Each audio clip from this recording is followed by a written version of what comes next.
Assalamualaikum, hai semuanya, apa kabar?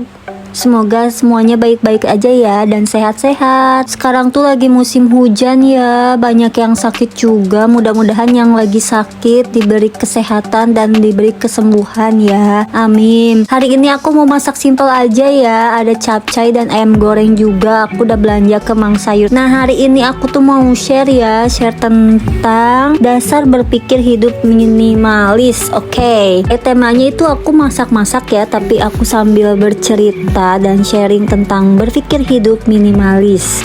Apa sih hidup minimalis itu? Apa manfaatnya hidup minimalis dalam kehidupan kita sehari-hari? Nah, berpikir hidup minimalis itu mengenali kegunaan setiap barang yang kita miliki. Bagaimana mengenali kegunaan setiap barang yang kita miliki? Yaitu dengan cara meminimalisir sedikit barang dengan menjadikan sedikit kepikiran kita, stres kita itu lebih sedikit ya kalau misalkan kita memiliki barang yang berguna dan bermanfaat dibanding dengan banyaknya barang namun tidak bermanfaat. Itu akan membuat kita stres dan kebingungan mau diapakan ini barang gitu ya.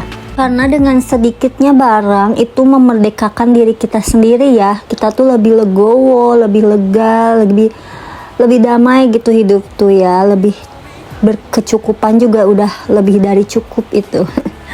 Alhamdulillah. Nah, yang selanjutnya, jadikan penjaga pintu yang baik itu kita harus menjadi pintu gerbang garda terdepan gitu ya dalam memilih dan memilah barang yang bermanfaat bagi kehidupan kita. Misalkan kita ada promo sale nih di Shopee atau di Tokopedia atau dimanapun ada for sale atau free sale gitu. Kita harus memilih barang apakah ini bermanfaat atau jangan-jangan kita beli barang itu hanya karena murah, karena diskon. Jadi kita beli semua, nanti pas paket datang semua dan ternyata itu nggak berguna sama sekali ya dalam kehidupan kita.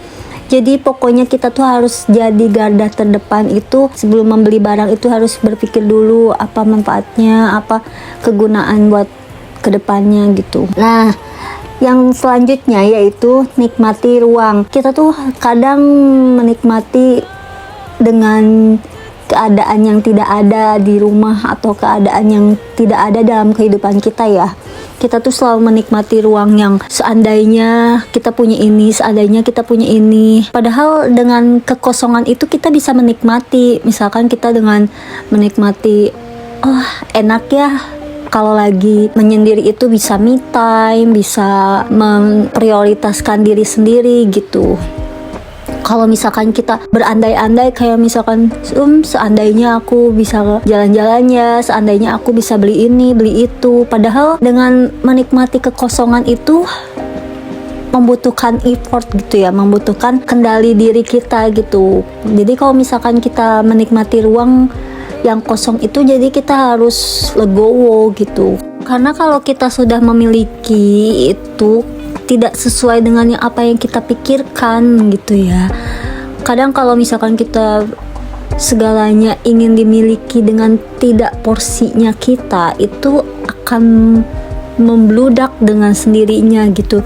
Tapi kalau kita merasa cukup, berkecukupan, jadi kalau memiliki apapun juga bersyukur gitu. Intinya ya harus banyak bersyukur dan merasa cukup gitu. Jangan merasa ingin lebih dan lebih gitu ya. Karena porsinya kelebihan itu tuh ya tidak sesuai dengan ekspektasi kita gitu. Kalau kita banyak bersyukur, banyak berkecukupan, kita akan semakin damai jiwa pikiran kita.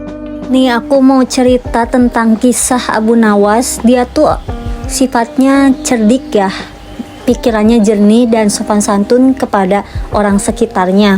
Bahkan raja dan orang sekitarnya pun mensegani Abu Nawas. Suatu ketika ada salah satu rakyat yang mengeluh kepada Abu Nawas, "Hai Abu Nawas, akhir-akhir ini pasanganku selalu mengeluhkan rumah kami yang sempit." Lalu Abu Nawas berkata, "Kenapa kau tidak lebarkan saja rumahmu?" Lalu rakyat itu menjawab, Kalau saya memiliki uang, saya akan merenovasi rumah itu, Abu Nawas. Nah, Abu Nawas itu memberi saran kepada rakyat tersebut untuk membeli keledai atau sapi dengan 5 sapi itu. Lalu rakyat itu menjawab, "Loh Abu Nawas, mengapa engkau menyuruh kami untuk membeli sapi 5 untuk menempati rumah kami?" Lalu Abu Nawas bilang, "Lakukanlah agar hati kamu dan rumah kamu lega." Namun rakyat itu berpikir, mengapa kita ingin rumahnya luas tapi dengan diisi sapi 5? Apakah itu tidak akan sempit? Ya oke lah, saya ikuti caramu Abu Nawas. Lalu keesokan harinya, rakyat itu sudah membeli 5 sapi dan disimpan di dalam rumahnya. Lalu dia menghampiri Abu Nawas kembali dan bertanya, "Hai Abu Nawas, saya sudah membeli 5 sapi dan disimpan di rumah. Namun pasanganku itu mengeluh, rumah jadi bau, jadi sempit, jadi kotor gitu dengan keadaan sapi tersebut." Lalu Abu Nawas menjawab, "Kau jual salah satu sapi itu. Lalu apa yang kau rasakan di dalam rumah itu?" Lalu keesokan harinya rakyat itu menjual 1 sapi. Dan rakyat itu berkata kepada Abu Nawas, "Hai Abu Nawas, sekarang rumahku jauh lebih harum, jauh lebih lega dengan saya menjual sapi tersebut. Lalu kamu jual lagi sapi itu." Rakyat itu menjual sapi 1 persatu.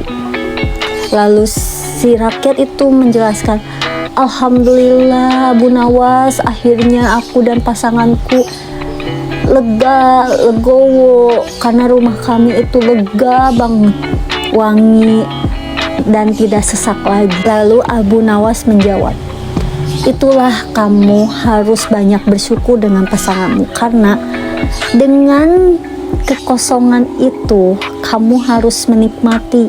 Jangan pernah mengeluh, ingin berkecukupan, bersyukur, maka hati pun tentram dengan pasangan." Nah, itulah yang kita harus petik ya, contohnya. Jadi jangan lupa bersyukur dan menikmati kekosongan itu, jangan merasa ingin lebih-lebih terus ya. Terkadang aku juga suka menerapkan kisah itu di dalam kehidupan sehari-hari. Jadi kalau misalkan aku tuh kan sekarang belum dikaruniai seorang anak oleh Allah Subhanahu wa Ta'ala, ya aku bersyukur gitu dengan waktunya aku ini sendiri. Sebelum dikasih keturunan tuh aku introspeksi diri, kayak aku terus belajar bagaimana cara parenting yang lebih baik untuk anak aku kelak, bagaimana memposisikan aku sebagai ibu untuk anak-anakku kelak. Karena mendidik anak itu tidak mudah ya. Kalau misalkan kita berpikir, gampang nih punya anak, tapi kalau kita punya pendidikan yang lebih baik tuh ingin memberikan yang lebih baik ke anak. Banyak belajar untuk mendidik anak itu. Jangan selalu menghakimi anak, jangan selalu menuntut anak seperti ini, seperti itu. Kita harus menjadi ibu yang lebih baik, menjadi ibu yang friendly untuk anak-anak kita. Jadi jangan selalu memprioritaskan, aku tuh ibu, kamu harus nurut sama aku. Enggak, kita harus memposisikan kita kepada anak itu sebagai teman. Jadi kalau misalkan anak kita itu menganggap kita teman, dia akan lebih oversharing gitu, lebih terbuka kepada kita. Apa yang mau dia inginkan dalam kehidupan ini, kita harus dukung, dan itu harus ada konsekuensinya juga. Dia harus menerima tanggung jawabnya juga. Kekosongan itu tuh kita harus lebih bersyukur, lebih banyak belajar, dan lebih banyak memprioritaskan diri untuk ke jenjang yang lebih baik lagi gitu. Ya, sekian dari vlogku hari ini, sharing aku, semoga bermanfaat ya untuk kalian semua. Thank you for watching. Oh my god, I think it's happening again. Sort of myself, I would be letting it end, but every time I look at those brown eyes and your smile, oh your smile, run into you on a break in the hallway, and I get nervous for so cute, there's no way. Say that out loud, well what now? Please don't let this be happening again.